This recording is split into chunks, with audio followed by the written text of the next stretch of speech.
Arkadaşlarım bana dedi ki sen neden amatörün kafamın içinde böyle kısmını dans uydurmuyorsun dedi. Ben de uydurdum. Şimdi şeyler ama bu sefer nakarat testler yalandan alacağım. Orayı gerçek yapacağım. Evet. Hazır mısınız? O zaman açıyorum.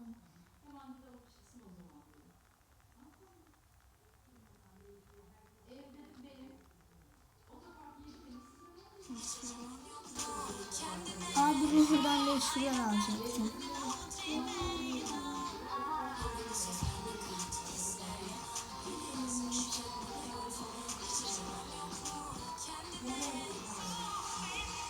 Şimdi uydurma kısmı geliyor.